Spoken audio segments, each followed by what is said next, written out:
Bom, vamos mergulhar de cabeça nessa história. O mercado automotivo está passando por uma revolução que, olha, é visível a olho nu, com carros elétricos novos e supra-acessíveis tomando as ruas de assalto. Mas e se o que a gente está vendo for só a ponta do iceberg? Nessa nossa análise de hoje, que é baseada em um relatório bem incisivo do canal Investigando, a gente vai descer ali abaixo da superfície dessas águas calmas de vendas recordes.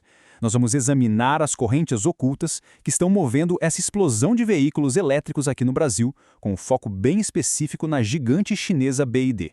Porque, sabe, o que parece ser só um caso clássico de inovação e preço baixo esconde, segundo essa investigação, uma estrutura super complexa. Estamos falando de riscos financeiros, de subsídios estatais super agressivos e impactos bem profundos na nossa soberania industrial brasileira. E para a gente entender toda a dimensão da coisa, essa análise segue um passo a passo bem claro. A gente vai começar com a invasão dos elétricos, depois passamos para o motor dos subsídios e a estratégia da dívida oculta.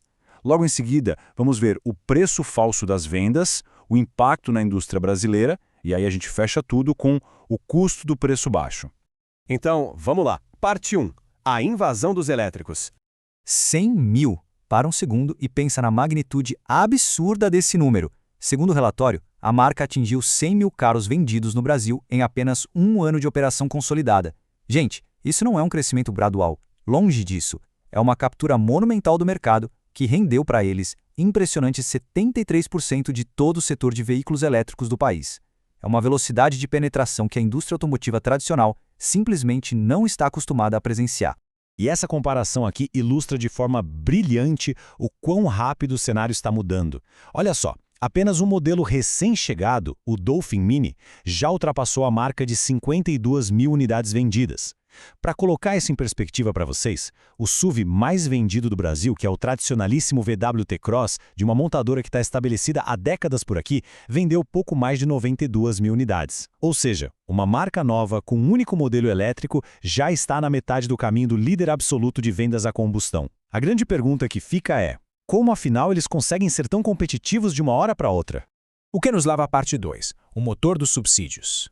O ponto crucial que a fonte aponta é justamente entender a simetria dessa competição. Enquanto as montadoras tradicionais precisam pagar por toda aquela cadeia de pesquisa, desenvolvimento, terrenos caríssimos e impostos locais pesados, a análise destaca que o Estado chinês dá múltiplas formas de apoio à sua indústria de elétricos. E não é pouca coisa não. A gente está falando de terrenos literalmente doados, empréstimos com taxa zero em bancos estatais, abatimento de impostos e, no auge, até descontos diretos na ponta, financiados pelo próprio governo para cada comprador. Na prática, as marcas tradicionais não estão competindo contra uma outra empresa. Elas estão competindo contra o tesouro de uma nação inteira.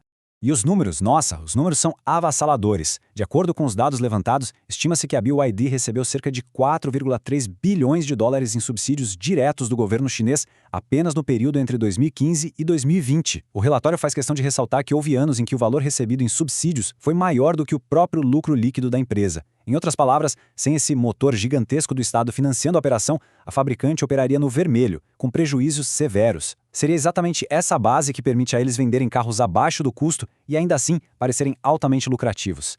Agora, parte 3. A estratégia da dívida oculta. Bom, tem um termo técnico fundamental aqui para a gente entender os riscos financeiros da coisa, que é o financiamento de cadeia de suprimentos. O conceito até que é simples, mas as implicações são colossais. Funciona assim, a empresa recebe o dinheiro da venda do carro imediatamente, aplica esse capital, mas atrasa ao máximo possível o pagamento lá para a empresa que fabricou a peça do carro. E como esse atraso não entra no balanço tradicional da mesma forma que o empréstimo bancário entraria, a análise aponta que isso acaba ocultando que, na verdade, é um risco financeiro gigante. A mecânica dessa operação assusta quando a gente compara com o resto do mercado. Na indústria tradicional, a norma no mundo todo é pagar aos fornecedores num prazo ali de 50 a 60 dias. Que é o tempo justo, né? Montar o veículo, vender e repassar o valor. Só que o levantamento mostra que a prática atual dessa fabricante chinesa estica esse prazo para incríveis 275 dias. São praticamente 9 meses, o tempo exato de uma gestação humana, com o dinheiro rendendo lá no caixa da empresa enquanto o fornecedor fica esperando o pagamento. Isso cria uma alavancagem que a fonte classifica como completamente artificial e massiva. O resultado nessa alavancagem toda é um abismo entre os números, quer ver? Enquanto o balanço oficial da empresa declara uma dívida até que controlada de 42 bilhões de yuan, na verdade a agência independente GMT Research, lá de Hong Kong, estimou que a dívida real, que está escondida nesses fornecedores, chega a absurdos 323 bilhões de yuan. É quase 8 vezes maior. E aqui o relatório faz um alerta super contundente. Foi exatamente essa mesma prática de alavancagem com fornecedores que causou o colapso estrondoso daquela gigante imobiliária chinesa, a Evergrande. A receita, segundo a análise, é idêntica, só trocaram os apartamentos por carros elétricos.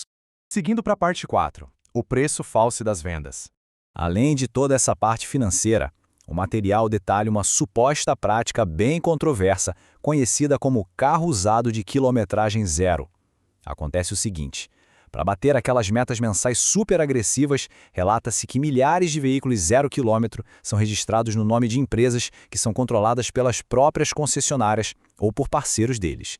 Aí esses carros ficam lá, parados em pátios gigantescos a céu aberto na China. Eventualmente, eles são revendidos como usados, mas, detalhe, com a quilometragem zerada. No papel, isso infla os números de vendas globais lá no alto, mas na realidade, como a fonte argumenta, esses carros não chegaram de forma orgânica nas mãos de um consumidor final naquele primeiro momento. Parte 5. Impacto na indústria brasileira. Quando toda essa operação gigantesca chega aqui no Brasil, o impacto no nosso emprego local revela desafios gravíssimos. Apesar de todas aquelas promessas de tecnologia e desenvolvimento para a região, o Ministério Público do Trabalho relatou um cenário bem preocupante.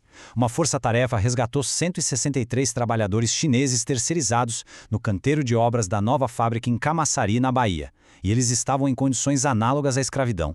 Os registros oficiais apontam jornadas absurdas de 14 horas, alojamentos inadequados e até passaportes confiscados.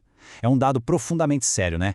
Levanta muitos questionamentos sobre as práticas trabalhistas que estão sendo importadas e como isso afeta a sustentabilidade que foi prometida. E isso nos leva diretamente ao cerne das consequências para o nosso futuro. A indústria automotiva brasileira não nasceu ontem, levou 70 anos para ser construída. Hoje, ela sustenta de forma direta e indireta cerca de 1,3 milhão de empregos no país e representa 20% do PIB industrial. O argumento do canal Investigando é forte. O que levou 7 décadas inteiras para ser erguido pode acabar sendo desmontado bem rápido por uma concorrência que claramente não opera sobre as mesmas regras do jogo. O impacto de perder essa soberania industrial e todos esses empregos seria simplesmente devastador para a nossa economia. E, finalmente, a nossa seção 6, o custo do preço baixo. A análise traz um alerta bem sério de que essa dependência tecnológica vai cobrar um pedágio alto a longo prazo. Eles traçam um paralelo com o que a gente já viu acontecer em outros setores, como o do aço e o têxtil. O padrão histórico, como foi apresentado, é meio que uma cartilha. Primeiro, inunda-se o mercado com produtos artificialmente baratos e cheios de subsídios. Aí, a concorrência local, que não tem como competir com isso, quebra. A soberania industrial vai para o ralo. O terceiro passo é estabelecer o monopólio de vez. E o desfecho? Bom, o desfecho é previsível. Sem ter mais opções no mercado, os preços aumentam drasticamente e o consumidor fica ali, completamente refém.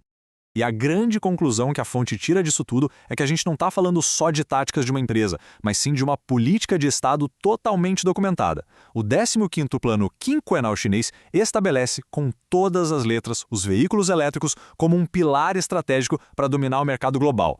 Então a montadora atuaria meio que como um instrumento de geopolítica com o bolso cheio de recursos do Estado.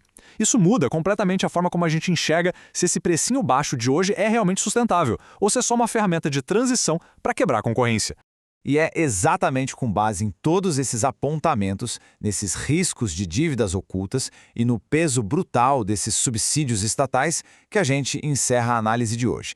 Fica aqui a reflexão que a fonte original propôs, uma daquelas perguntas que fazem a gente parar e pensar lá na frente. Será que, ao abraçar essa tração toda do carro elétrico baratíssimo hoje, a gente está, no fundo, financiando o desmonte de uma indústria inteira que sustenta a nossa própria economia? A resposta real para isso é o que vai ditar o nosso cenário econômico dos próximos anos. Fica o convite para a gente refletir sobre qual é, de verdade, o custo de um preço baixo.